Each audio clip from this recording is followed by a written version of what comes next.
Everyone, and welcome to the lecture about Emily Dickinson. This lecture is going to introduce you to the poet Emily Dickinson and her importance as an American poet. So make sure you have a paper and pencil ready so that you can take notes. Pause the video if you need to. You can always read over a screen or catch up. And as always, if you have any questions, you should reach out and let me know. So let's get started. This lecture is going to cover Dickinson's life, especially the difference between the mythology that often surrounds her persona and the reality that historians and scholars have established, and then we'll talk about her poetry in depth, especially the formal features and the thematic elements of her work. So if you've heard anything about Emily Dickinson, you might say that you know her as a recluse or a spinster. Maybe you've heard she was obsessed with death and dying. Part of learning about Dickinson for our class, though, is going to be separating the myth from the facts we really do know about her life, looking at her life and work with some nuances, and looking at some of the scholarly evidence we have about her work. Now, the overview headnote in the Norton Anthology has some really great details about her early life. I'd recommend you read over that so you can get a sense of how she differs from Emerson and Whitman, and also how she's similar.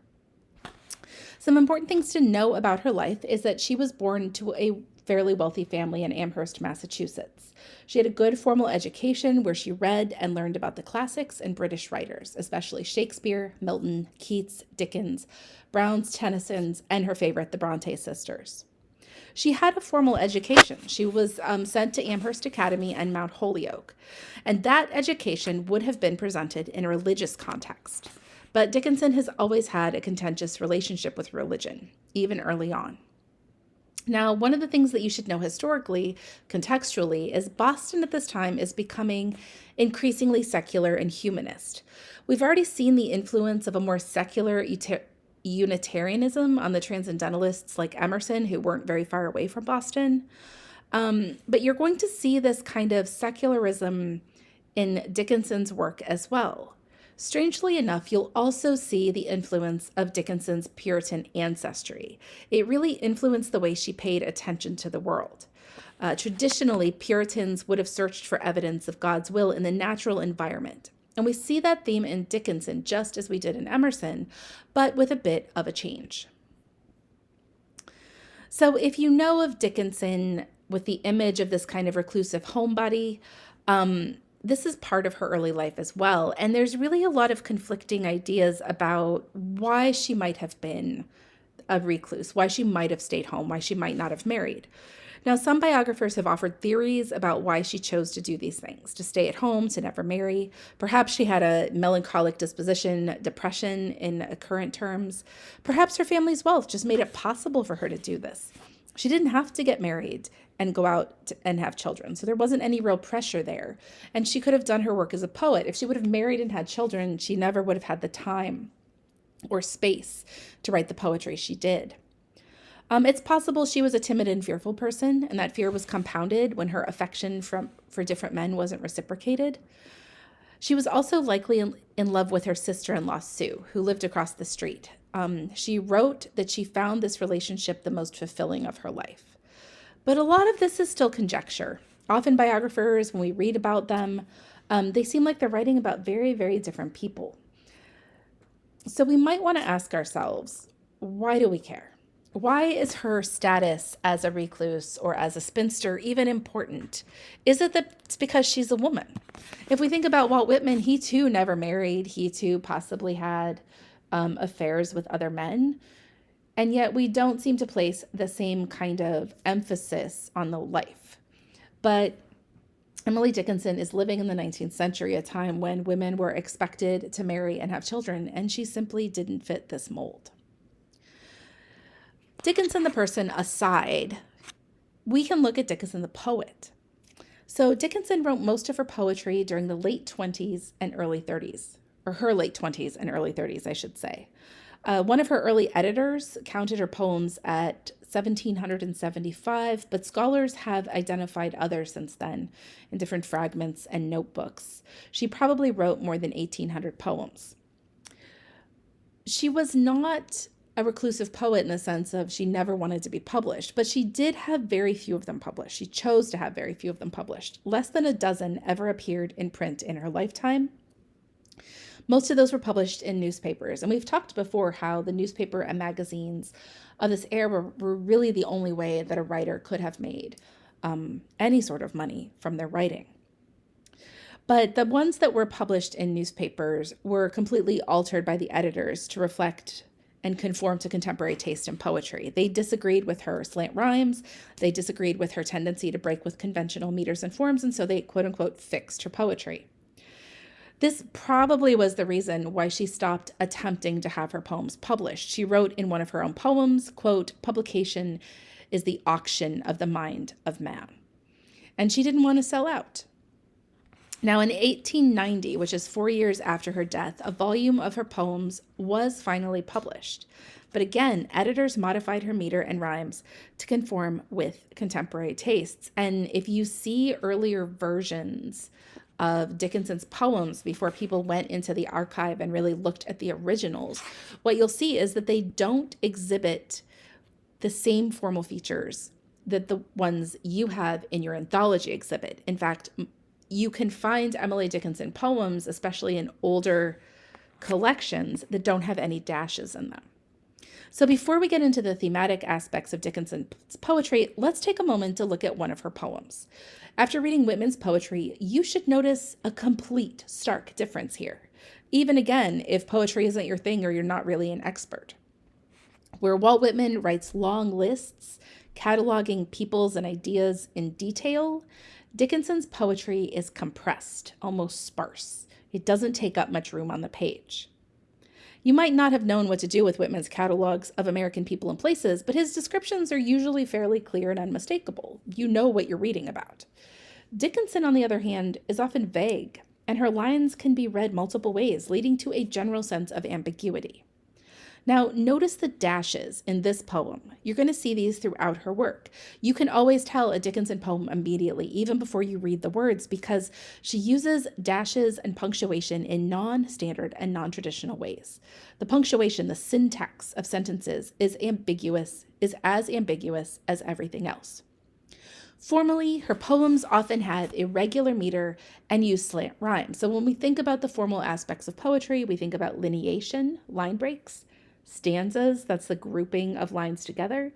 We think about meter, which is the stressed and unstressed syllables in a line, and we think about sound issues. So we usually think about a rhyme or rhyme scheme. So her poems use an irregular meter and a slant rhyme. Look at the first stanza of this poem. Hope is the thing with feathers that perches on the soul and sings the tune without the words and never stops at all. The words soul and all are called a slant rhyme. They have the same ending sound, and they're nearly a rhyme, but not quite. There's something off there, and they surprise the ear. When you get to all, you expect a word that is going to rhyme with soul, but all just doesn't. In the last stanza, we can see her breaking the regularity of the meter. So let's look at that one. I've heard it in the chillest land and on the strangest sea, yet never in extremity. It asks a crumb of me. The emphasized accents in the word extremity are different than the more regular iambic pentameter of the rest of the poems. So most of the poem is that da da da da da da da da rhythm, and then you get to extremity. You don't read that as extremity, it's extremity. There's like this bluntness to it that breaks the meter. This is Dickinson's hallmark: compression, slant rhymes, unexpected breaks at the end of the rhymes, that non-traditional use of punctuation, especially the dash, and the use of capitalization for emphasis are all formal features that make a Dickinson's poem unique. So think about how different this poem is from the very, very early poetry of Phillis Wheatley and her neoclassical style. This poem and poetry is also very different from Dickinson's contemporary, Walt Whitman, and his free verse. Like Whitman, Dickinson's formal experimentation, though, is going to provide a precursor to American poets to come. We're going to see a lot more of her influence, especially when we get into the 20th century. So throughout her 1,800 or more poems, Dickinson often returns to many similar themes. She's interested in religion and God. She's interested in the ideas of nature. She addresses ideas of death and also gender. She also deals with issues of the self and individuality. We're going to take a look at a few of these themes now and some of the poems that represent them. So her religious poems, sometimes called homily poems, demonstrate the early Puritan influence in her life. Homily poems often challenge the conventional notions of religion in Dickinson. For example, in Poem 202, she claims that faith is a fine invention. Notice here how she compares faith with science. And in case of an emergency, it is not faith that we need, but a microscope.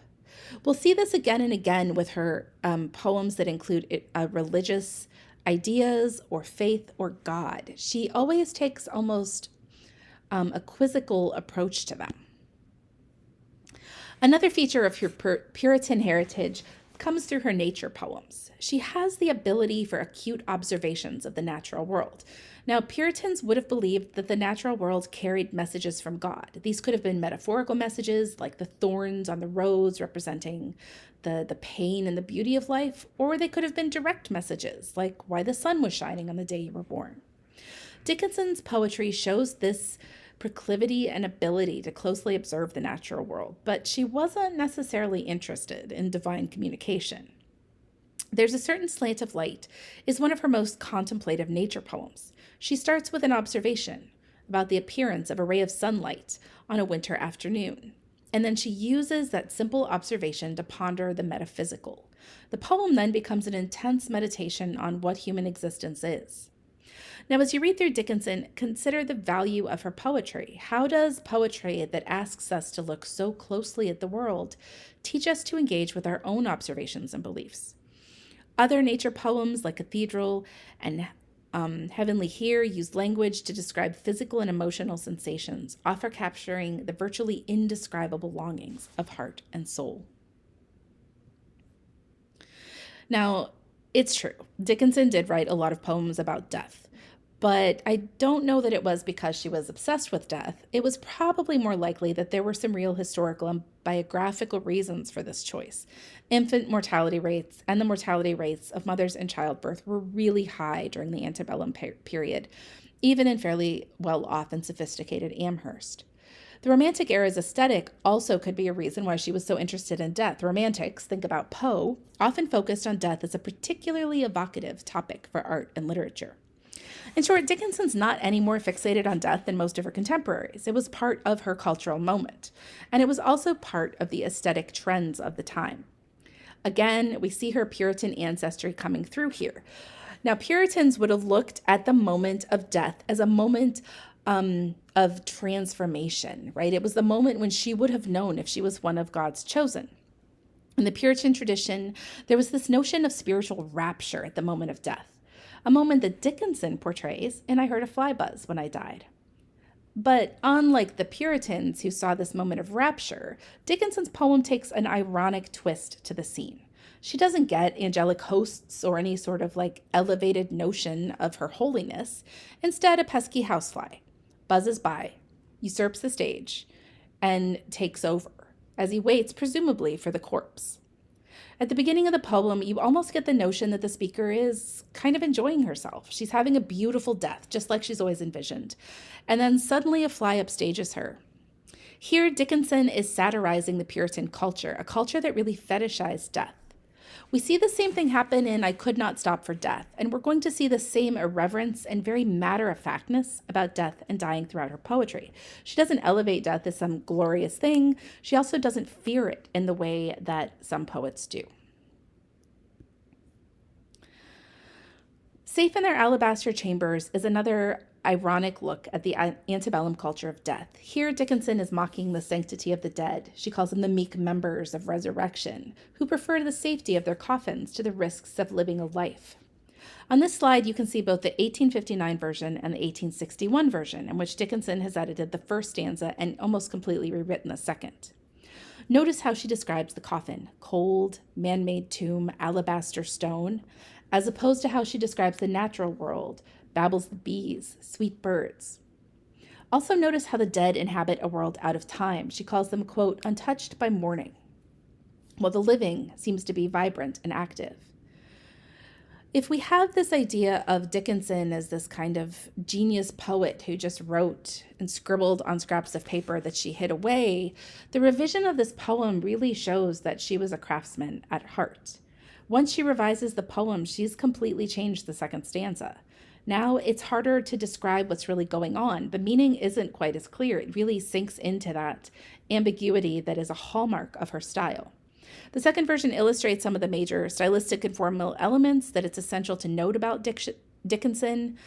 She has that same compression of words and ideas that allow for divergent, layered readings. There's a lot of indeterminacy and ambiguity throughout her work, just as there is in this final version of the poem, sometimes at the expense of clarity. But her poetry really challenges the notion of what poetry does and what poetry is for. Is it important to depict the beauty of the world starkly and clearly? Or can poetry replicate the experience of living in and perceiving a challenging and often unsettling world? Now, some of Dickinson's most interested and provocative poems that deal with the 19th century gender roles. Dickinson herself was living in a culture that had clear expectations for women, how they should think and how they should behave. And we need to read her poems about gender within the context of those expectations. Specifically, at the time, she would have been part of a culture that believed in the cult of true womanhood, which required that women were wives and mothers. They were the angels of the household and pretty much nothing else.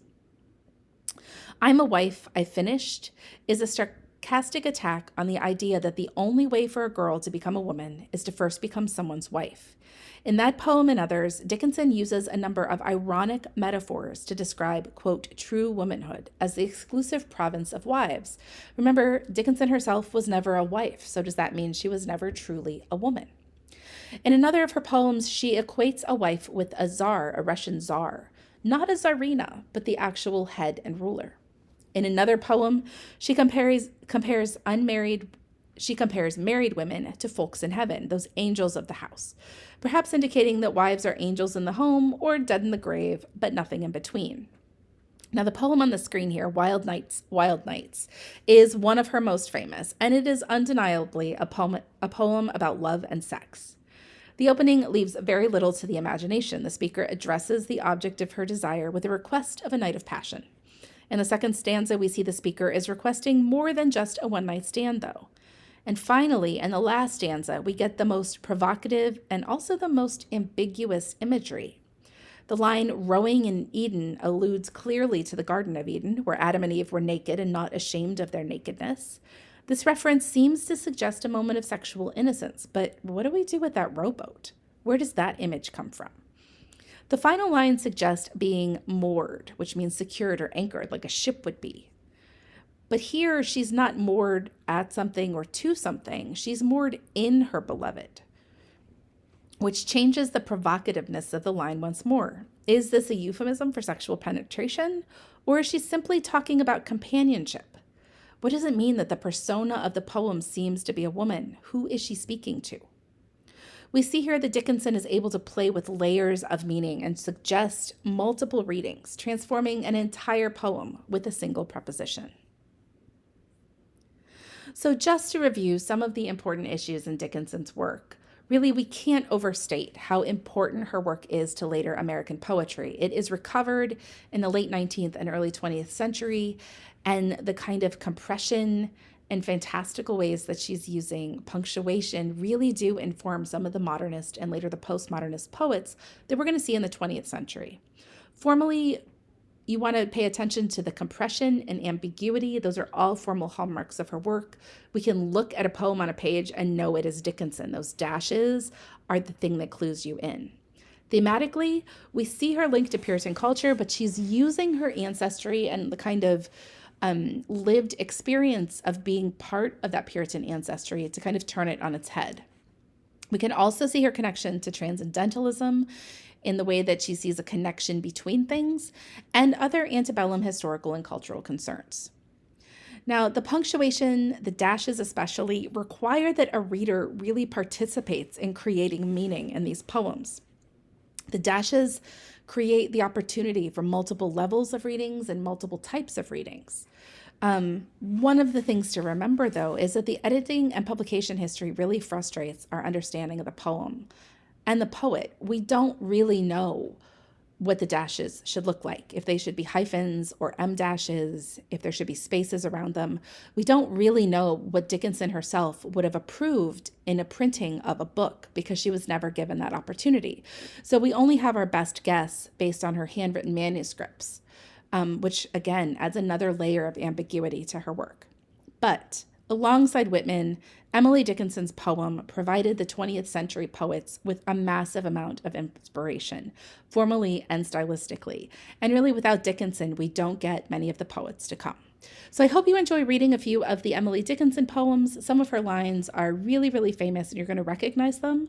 Don't worry if you don't understand every single thing about the poem. A lot of her poems really frustrate any sort of singular meaning.